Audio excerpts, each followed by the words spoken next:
Jack never expected to wake up to the sight of a middle-aged woman standing in his backyard, holding a clipboard like she was conducting a military inspection. It was 7:30 in the morning, the sun had barely risen, and there she was, examining his fence with the intensity of a forensic scientist at a crime scene. Jack rubbed his eyes, convinced he was still half dreaming, but no, there she was, squinting at the wood panels and muttering to herself like she was solving the mystery of the century. His coffee wasn't even brewed yet, and already the day had taken a bizarre turn. He stormed outside, barefoot, his t-shirt barely covering his confusion. "Excuse me, what exactly are you doing?" he asked, his voice still groggy from sleep. The woman, without flinching, turned to face him, eyes filled with self-importance. "Good morning. I'm Miss Thompson, head of the HOA committee," she announced, as if he should be honored by her presence. "I'm just doing a routine inspection. This fence, well, it's not quite up to neighborhood standards." Jack blinked, trying to process the absurdity of what he was hearing. He took a slow look at his fence, solid, sturdy, completely fine. "I'm not even part of the HOA," he said, crossing his arms. Miss Thompson's face twitched ever so slightly, but she didn't back down. "Your property is adjacent to HOA land, which means your aesthetic choices impact the overall value of our community. We like to maintain a uniform look." Jack exhaled sharply. "So what exactly is wrong with my fence?" She tilted her head, pretending to analyze the structure like an art critic. "For one, the color is a little off. It should be a deep brown, not this faded shade of tan. And it's exactly 1.5 inches taller than it should be. Did you get HOA approval before you built it?" Jack let out a laugh, but there was no humor in it. "Why would I need HOA approval when I'm not in the HOA? Miss Thompson gave him a sympathetic yet patronizing smile, the kind one might offer a child who just asked if clouds are made of cotton candy. "Oh, Jack," she said, as if they were old friends. "You may not be an official member, but as part of the neighborhood, it's important to be cooperative." Jack was still groggy, but now he was also angry. "Cooperative? You're trespassing on my property at the crack of dawn to measure my fence with your little clipboard. That doesn't sound like cooperation. That sounds like harassment." Miss Thompson gasped as if he had just insulted her entire bloodline. "I am only trying to keep the neighborhood looking presentable. There's no need for hostility. But if you insist on being difficult, I'm afraid I'll have to report this to the committee." Jack couldn't help but laugh again. "Go ahead. Report it to whoever you want. Just stay off my property." She gave him a tight smile and walked away, but not before taking one last dramatic look at his fence like it personally offended her. Jack thought that would be the end of it. He was wrong. Over the next week, Ms. Thompson made it her personal mission to monitor his yard as if she were a park ranger protecting an endangered species. He caught glimpses of her peering through his bushes, pacing along the property line, and even setting up what looked suspiciously like a camera disguised as a bird feeder. Then came the official notice. A crisp white envelope was left in his mailbox, adorned with the HOA logo. Inside was a formal letter stating that his fence violated neighborhood regulations, along with a demand for immediate modifications. The letter was signed by Miss Thompson herself, along with an ominous warning that failure to comply could result in further actions. Jack was baffled. He wasn't part of the HOA, and yet, here they were, treating him like he had broken some sacred law. He decided to ignore it. That was a mistake. A few days later, he came home to find Miss Thompson standing in his yard again. This time, with a tape measure, diligently measuring his grass length. Jack's patience snapped. "That's it. Get out of my yard." Miss Thompson barely looked up. "Did you know your grass is precisely 1/2 inch taller than the HOA guidelines allow?" she said, as if that was a crime worthy of exile. Jack took a deep breath, rubbing his temples. "I don't care about the HOA guidelines.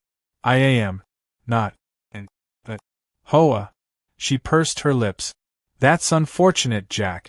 Because I'm afraid the committee has already voted, and if you don't comply, we'll be forced to take legal action. Jack stared at her, stunned. Legal action? Over my grass. Ms. Thompson nodded. And the fence. And the overall atmosphere of your property. It's simply not in line with the community's aesthetic. Jack had had enough. It was clear that logic wouldn't work on this woman. If she wanted to play games, he was going to play right back. But he wasn't going to argue. He wasn't going to reason. He was going to give her exactly what she deserved. That night, Jack got to work. He printed a large, bold sign and hammered it into the ground right by the fence. It read, in all caps, "Beware of lion." The next morning, Miss Thompson returned, clipboard in hand, ready to issue another complaint. But the moment she saw the sign, she froze. Her eyes widened, and for the first time, Jack saw something on her face that he hadn't seen before. Doubt. She took a step back, glancing around as if expecting a wild animal to leap out from the bushes. "Jack, what is this?" Jack sipped his coffee and shrugged. "Oh, just a friendly warning." Miss Thompson swallowed hard, looking at the sign, then at Jack. You don't actually have a lion, do you?" Jack didn't answer. He simply let the silence stretch, watching as Miss Thompson's paranoia took hold. Finally, she turned on her heel and hurried away. Jack smirked. This was going to be fun. Word of the lion sign spread through the neighborhood like wildfire. Jack had barely finished his morning coffee when he saw his next-door neighbor, Mr. Willis, peering over the fence with a look of sheer terror. "Jack, buddy, just checking in," he said, forcing a nervous chuckle. "Saw your sign. Didn't hear anything about, new pets." Jack, still enjoying the chaos he had created, took a slow sip of his coffee and gave a nonchalant shrug. "You know how it is, Willis. Gotta keep the place secure." Mr. Willis gulped and backed away, muttering something about checking his home insurance policy. Jack didn't confirm or deny anything, and that was the best part. Let them wonder. Let them imagine. By the afternoon, the neighborhood was in full-blown speculation mode. 2 doors down, an elderly woman whispered to her friend about the wild beast lurking behind Jack's fence. A group of kids rode their bikes extra fast past his property, eyes wide with curiosity and fear. Even the mailman hesitated before slipping letters into the mailbox, as if expecting a paw to swipe out and snatch him. Jack couldn't have asked for a better result. But the real masterpiece came when Miss Thompson returned. She showed up at precisely 2 p.m., clipboard in hand, as expected. But this time, her usually smug expression was replaced with unease. She stood at the edge of the yard, fidgeting slightly, eyes darting toward the bushes. Jack watched from his porch, amused. "Jack," she called out, voice tight. "We need to talk." Jack walked over casually, arms crossed, wearing his best poker face. "Something wrong?" Miss Thompson cleared her throat, forcing herself to look composed. "I received multiple complaints from concerned residents. There are rumors that you have a—" she hesitated, as if saying it out loud would summon a lion from thin air. "That you have a wild animal on your property." Jack raised an eyebrow. "A wild animal? Now, that's an interesting rumor." Miss Thompson narrowed her eyes. "You know exactly what I'm talking about, Jack. This is serious. If you actually have an exotic animal, it would be in violation of countless zoning laws and safety regulations, not to mention the HOA guidelines on proper pet ownership." Jack took another sip of his coffee and let the silence drag just long enough to make her shift uncomfortably. "Well, that's the thing, isn't it? I'm not in the HOA. So even if I did have something, let's say, unique, it wouldn't really be any of your concern, would it?" Miss Thompson's lips pressed into a thin line. "Jack, don't play games. If this is some kind of joke, it's gone far enough. You need to take that sign down immediately." Jack tilted his head, pretending to consider it. But what if I actually do have a lion? Wouldn't want to mislead people, now, would I?" That did it. Miss Thompson's face paled ever so slightly.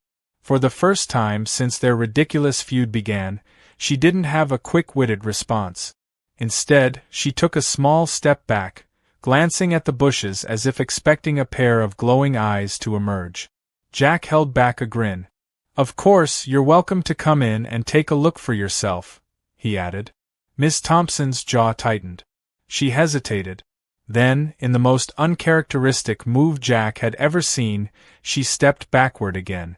"That won't be necessary," she said stiffly. "But I will be reporting this to the committee. Expect an official notice soon." Jack watched her hurry away, her usual arrogance dimmed by something new, genuine uncertainty. That evening, Jack took things a step further.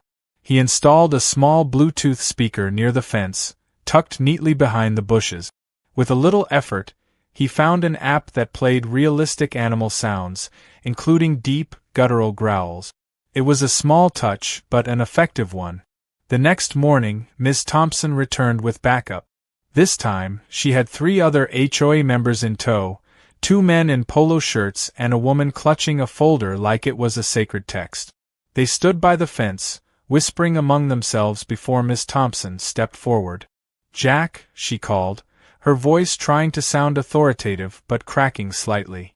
"We need full access to your yard for an inspection. Immediately." Jack leaned against the porch railing.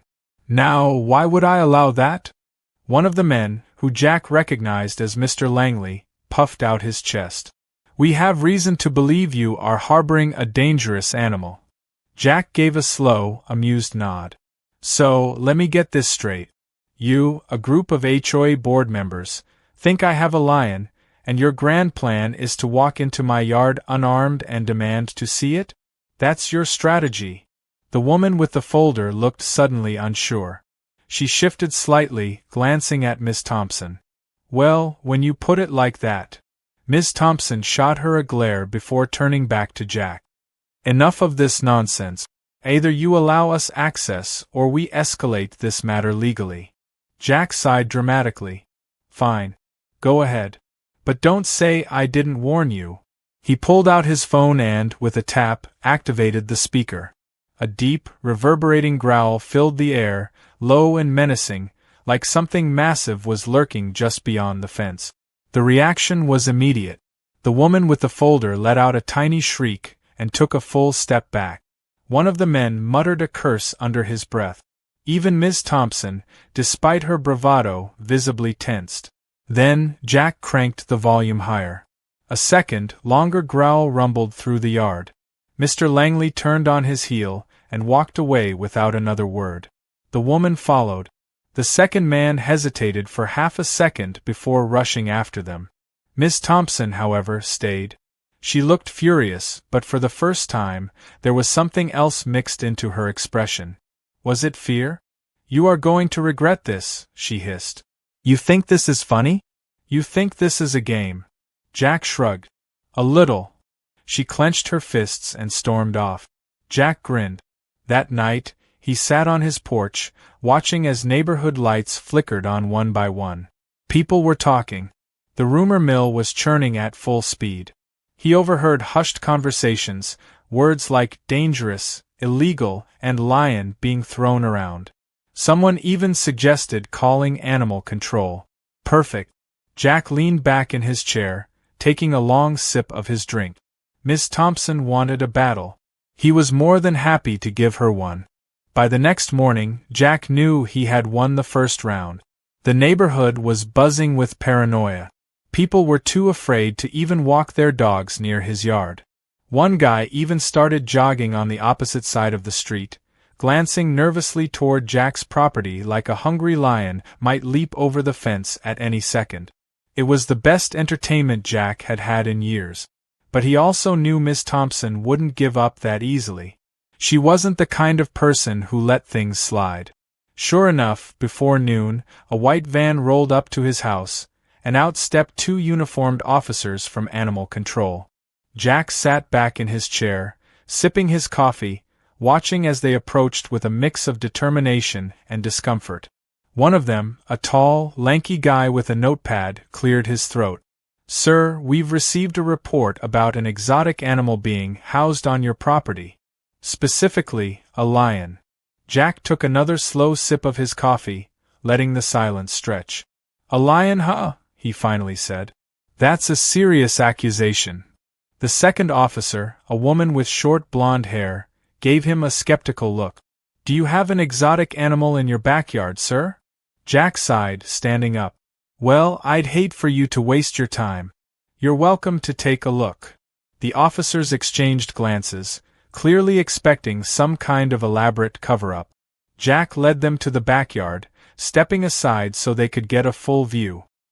He watched as their eyes scanned every inch, taking in the perfectly normal, completely lion-free yard. The only living creature back there was his fat, orange cat, Mr. Whiskers, who was currently sprawled out in a patch of sunlight, looking utterly unimpressed with the whole situation. The lanky officer blinked. Sir. This appears to be a regular house cat. Jack nodded solemnly. Yep. The blonde officer frowned. Then what's with the sign? Jack shrugged. Security measure.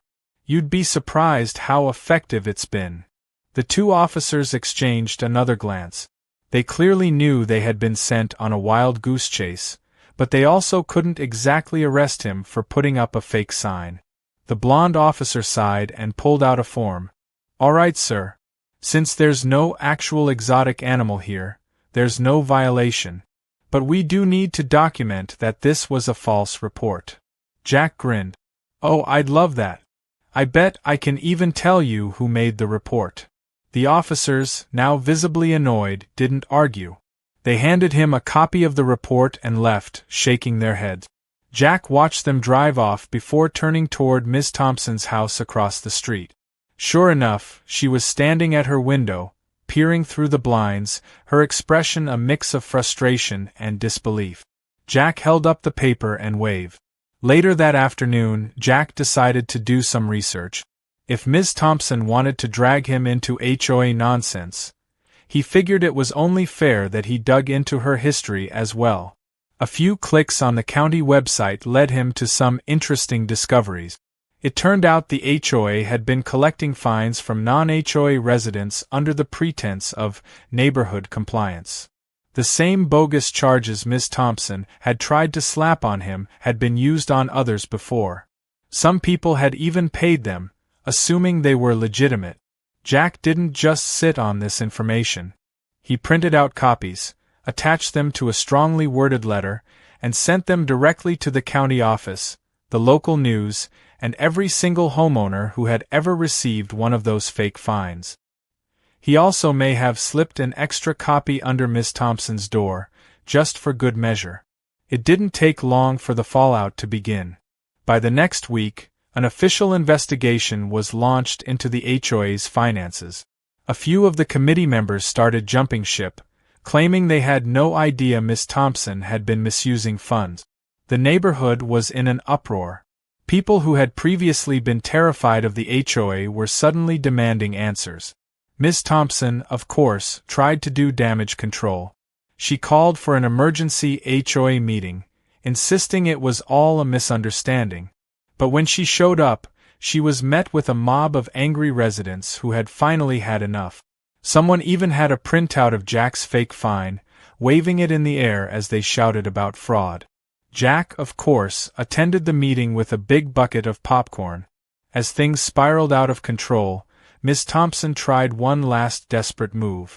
She stood at the front of the room, hands raised, voice shaking with forced authority. Everyone, please, let's remain calm. This is a simple case of miscommunication. I have only ever had the best interests of this neighborhood at heart. Jack took that as his cue. He stood up, holding the copy of the animal control report. Oh yeah? Then what's this? A false report made to authorities because you didn't like my yard. The room turned silent.